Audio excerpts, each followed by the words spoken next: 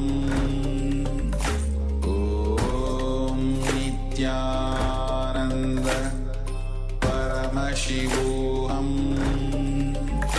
Om Nityananda Paramashivoham Om Nityananda Paramashivoham Om Nityananda Paramashivoham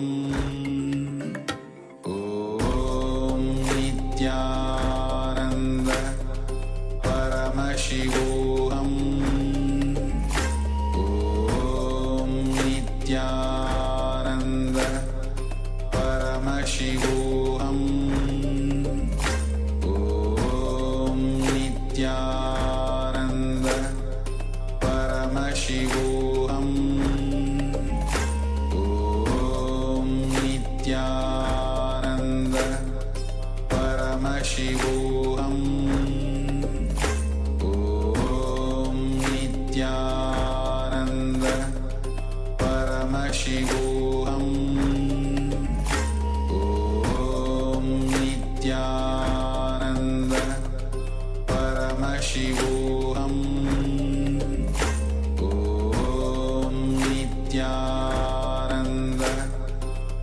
Paramashivoham Om Nityananda Paramashivoham Om Nityananda Paramashivoham Om Nityananda Paramashivoham Om Nityananda Paramashivoham Om Nityananda Paramashivoham Om Nityananda Paramashivoham. Yes. You can now remove the blindfold. Let us know in the chat what it was that has been revealed to you in your third eye during this round of the power manifestation. Let us take a minute and verify before we show the picture once more to confirm the manifestation.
Yes, we are now going to project the picture once more. As you can see, it is an elephant in a simplified way. It is a black elephant in front of a blue background with white tusks.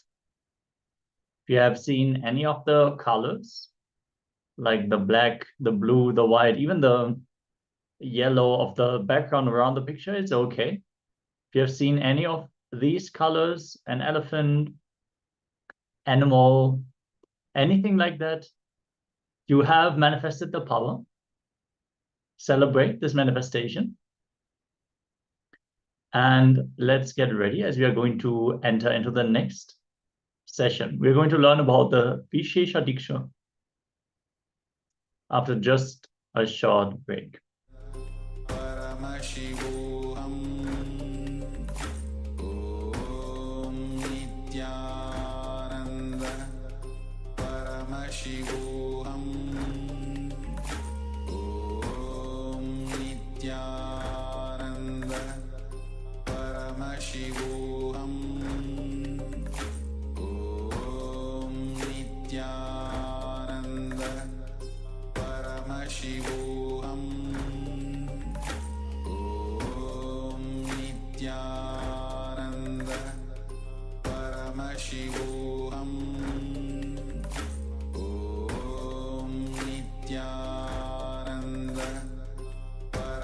Paramashivoham Om Nityananda Paramashivoham Om Nityananda Paramashivoham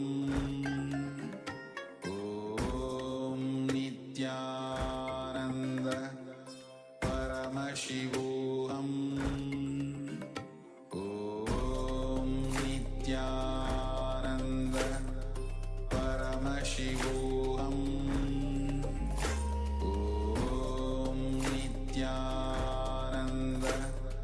Paramashivoham. Yes, everyone, please settle down. As we are now going to introduce the Vishesha Diksha. What is Vishesha Diksha? Vishesha Diksha is the second level initiation that bestows the right to offer prayer and gratitude through personal puja to Guru, Paduka, and to Paramashiva in form of the Atmalinga. Whatever you share with Paramashiva during the puja every day, he listens to you. He has to listen to you, and I am responsible for it in the word of the Supreme Pontiff of Hinduism. It is like you are empowered to do everyday worship. Vishesha Diksha is giving you a superconscious breakthrough where the Guru removes the old life, inner space from the disciple and replaces it with a Shivatma, Paramashiva's consciousness, from his Ananda Ganda into the disciple who is getting initiated. Vishesha Diksha is initiating you into power manifestation and opening the doors of Kailasa for you. Vishesha Diksha gives you the experience of Kailasa. The Spatika is the material out of which the Atmalinga is made. Spatika is nothing but the space of Kailasa. It is just made into a physical matter and given to you as Atmalinga. What are some of the benefits of the Vishesha Diksha? To live a stress-free life, power manifesting life, having direct access to Kailasa, personal connection with Paramashiva. Simply, Vishesha Diksha is the best. Receiving Atmalinga and doing puja every day is literally awakening your consciousness, connecting yourself with Paramashiva. Every day, connecting with Paramashiva is such ultimate. Puja is the time-tested, foolproof, ultimate stress-busting methodology.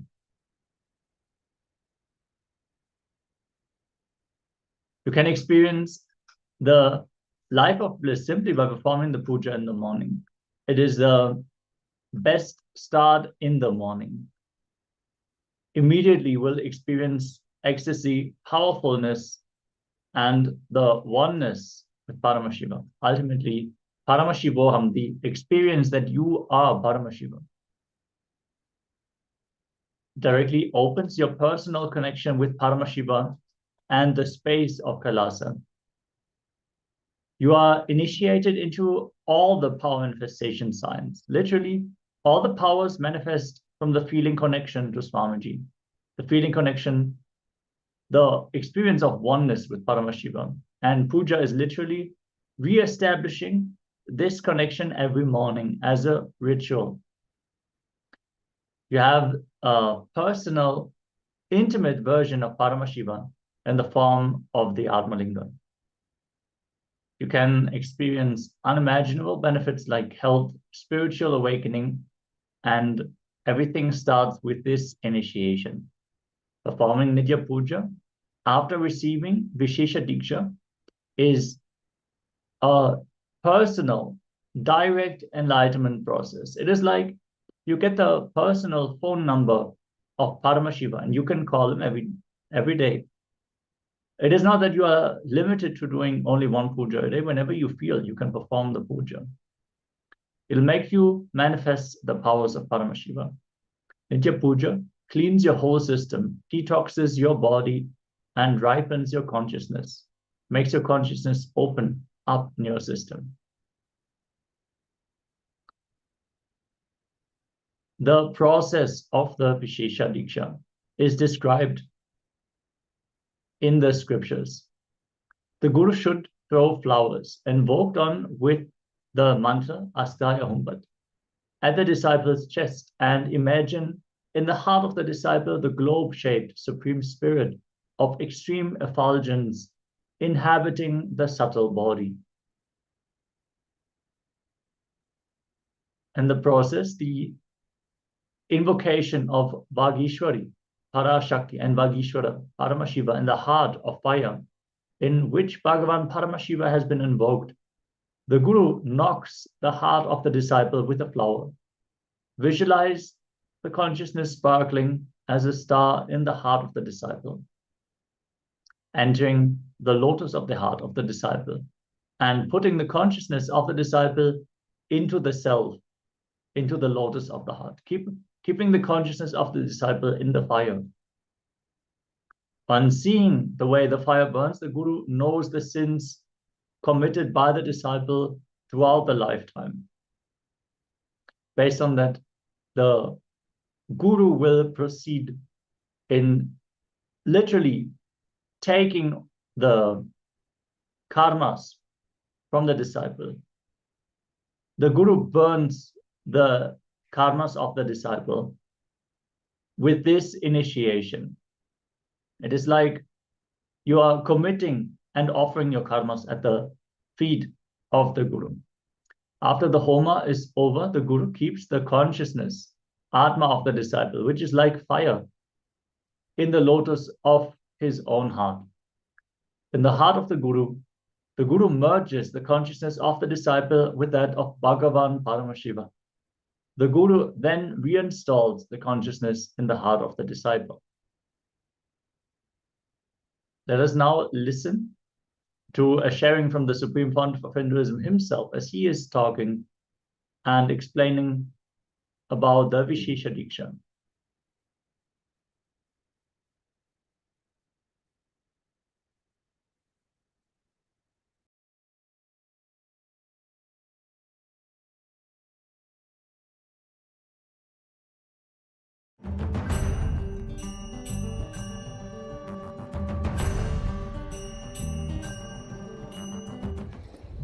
Understand, vishesha diksha is giving you superconscious breakthrough. The action now I am supposed to perform. I do not know whether the Acharyas read out Somasambhu Paddhati to you. The action I am supposed to perform now on them is taking their old life out and dumping it and putting the Shivatma, means Shiva's consciousness, from my Anandagandha and putting it in them. Read out the whole thing, then they will understand why Vishesha Diksha. Unfortunately, people think Vishesha Diksha means vegetarianism, that's all. No. Shaivam is not just Shaiva meal, Shaiva life. It is initiations you receive and few minutes every day you spend to bring yourself to the oneness. Puja is nothing but bringing you to oneness. For example, I give you my personal cell phone number and tell you every day and one particular time if you call me, you can talk to me directly. Are you going to take that as a load work? Oh, every day I have to call. Or are you going to feel, wow, I have a direct access to him.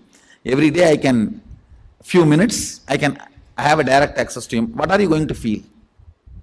Puja is giving you Sadashiva's personal cell phone number. He has committed to me, whoever I initiate. When you connect with him, he is committed to me, he will respond to you. I am authorized to give you his personal number. Puja is nothing but giving you the authorization to call him at particular time. And he has committed to me, he will respond to you. Vishesha Diksha is nothing but giving you his personal number, hotline connection. So every day during the puja, that few minutes you can connect with him in oneness. and he has committed to me, he will respond to you.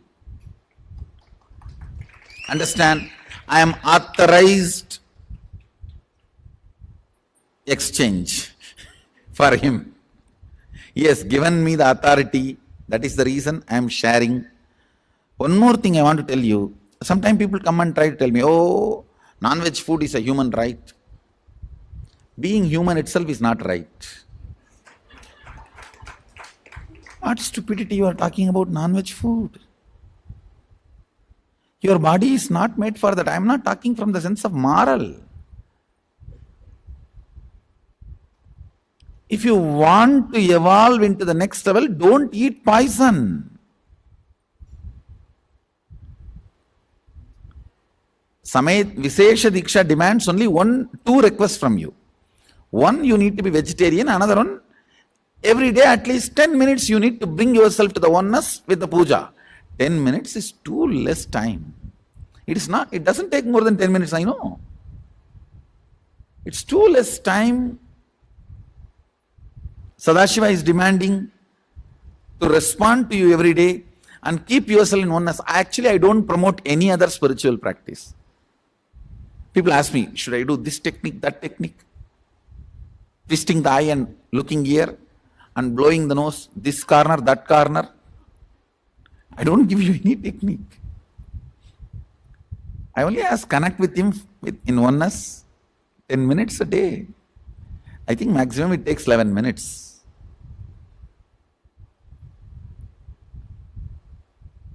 Anybody who listens to my words, I will strongly recommend you take Vishesha Diksha and become vegetarian. That will really help you.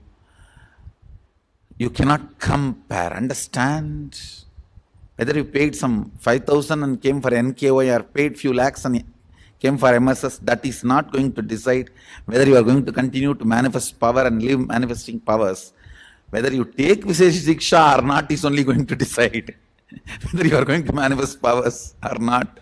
So please understand, the secret is in initiations and aligning yourself to the oneness, that's all. So I have to be integrated to Mahadeva, so I am revealing the truths as it is.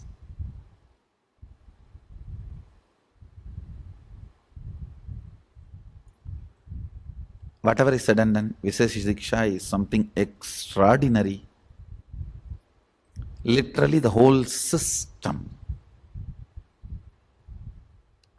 gets upgraded to the superconsciousness.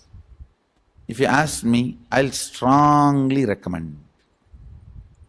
If you say, no, I'm in a country where I don't get non-veg food, change the country. No, my husband does not allow me to become vegetarian, change the husband.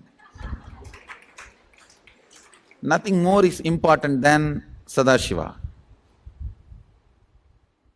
Everything else comes second. I tell you, I cannot give powers to your money, I can give powers only to you.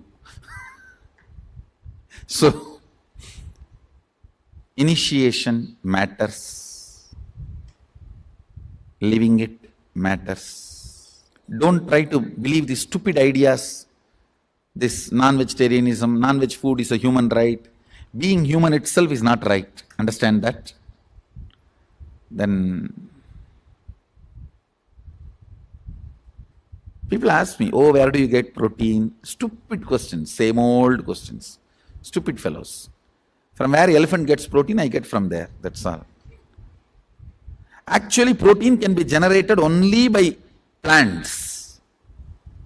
You feed that protein into animal, grow muscles, don't even bother it as a life and just cut the muscles for your protein and grab. What kind of a mind? Is there no limit for the demonicness? The demonness?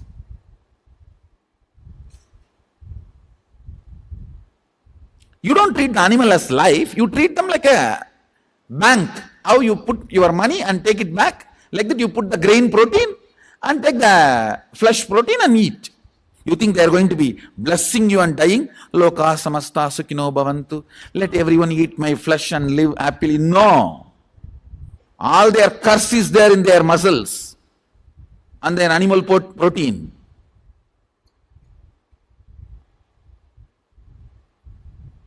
Dairy industry is one of the largest depopulation plan, understand.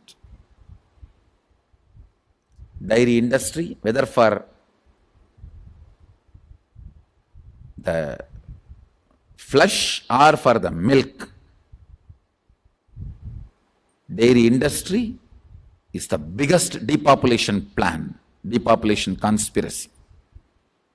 Not that Indian traditional village dairy. They are not, no way they are dairy, because they are not, our cows are not given any animal protein and all the stupid chemicals and any of that.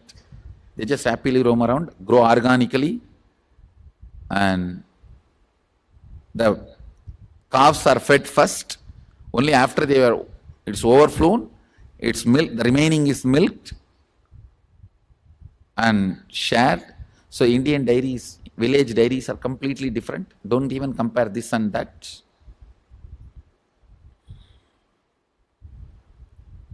Actually, I can give you hours of discourse and convince why vegetarianism and all that.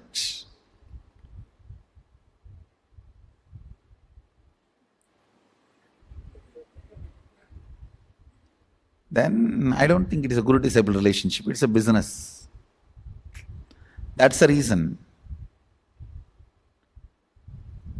If too much of convincing need to be done, the guru-disciple relationship loses its sweetness and light romance. So, with this, I bless you all. Let's enter into vishesha diksha. Be blissful.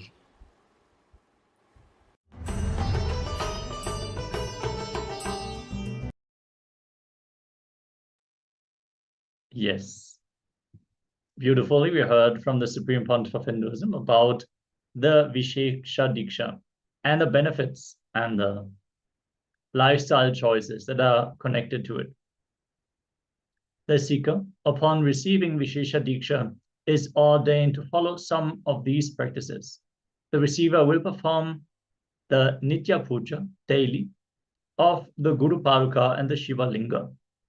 The receiver shall not partake any non-vegetarian food, such as meat, fish, eggs, and such. The receiver shall not engage in any activities of himsa, violence, of any jivas, any living beings, including themselves. Offer puja to Paramashiva and Guru every day.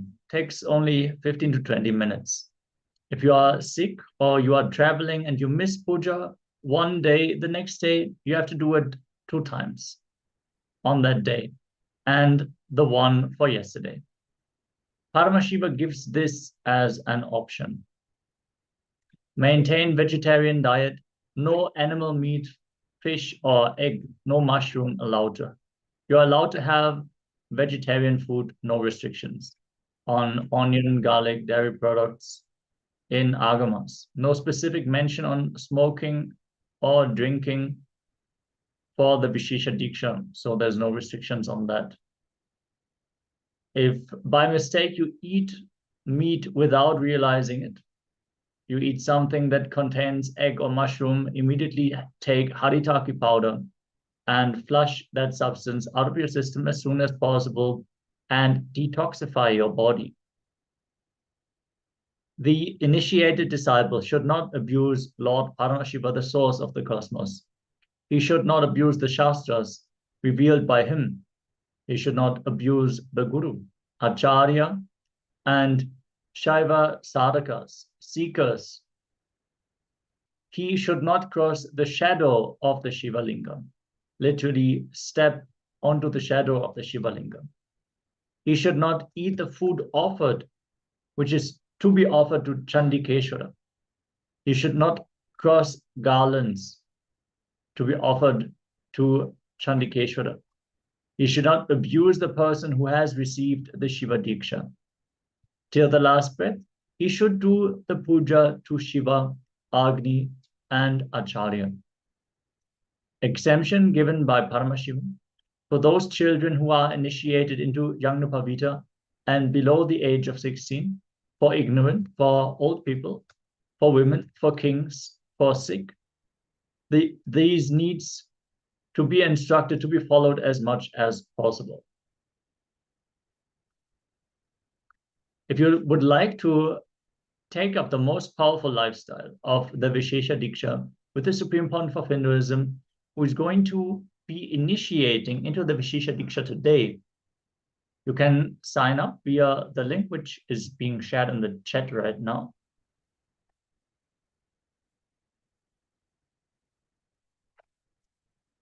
We are going to have a training session after the darshan, where you can learn how to perform the puja. One of our initiated acharyas is going to have a training session. It is going to be there in all the 3 levels. So if you decide to take the Vishesha Diksha, or if you're just curious to learn about how to perform the puja, just tune in for the session, and then you can listen in how to perform the puja. Of course, the full puja is not learned in just one day, but it is an introduction, so you can get a glimpse of the blissful experience. If you have any questions related to the Vishesha Diksha, please put them here in the chat. As we are now going to get ready to enter into the next round of today's power manifestation. Requesting everyone to please settle down and have your blindfolds ready. We are going to manifest the power of third eye scanning. Yes. As always, if you don't have a blindfold available, you can use an opaque cloth and tie your eyes with that. Just make sure no light is falling into your eyes. Requesting all the participants present here in the Zoom room to please switch on your cameras. This is one of the security guidelines from Kailasa's National Security Agency. Please follow along with the guidelines. If you're not able to switch on the camera for some reason or the other, please let us know so we are aware of that. Yes. With this, let us now enter into the scripture reference for the power of third eye. The reference goes as follows. Kapalantarmanonyasya tishtan militalochanaha kramena manaso dartyad lakshayed lakshamuttamam. By fixing the mind on the inner space within the crown center and sitting stably without any movement, having the eyes closed in succession, by that stability of the mind and inner space, through the power of the third eye, one directly sees the ultimate goal, Lakshyam, by having the vision beyond the sight that reveals any object or place, attaining the space of oneness with the source, Paramashivoham. We are going to have 2 pictures projected. We're going to have a quick round, 2 quick rounds of power manifestation, requesting everyone to please put on your blindfolds and get ready. I'm going to give another 30 seconds, and then we're going to project the picture.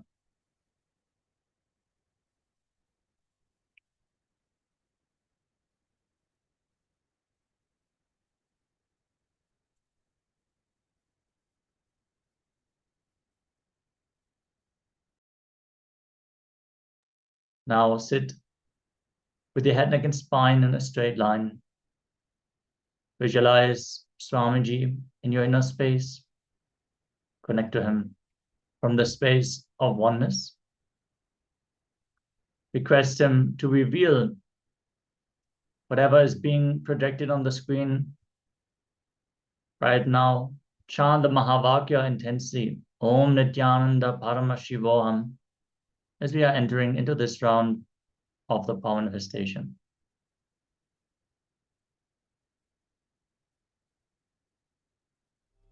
Paramashivoham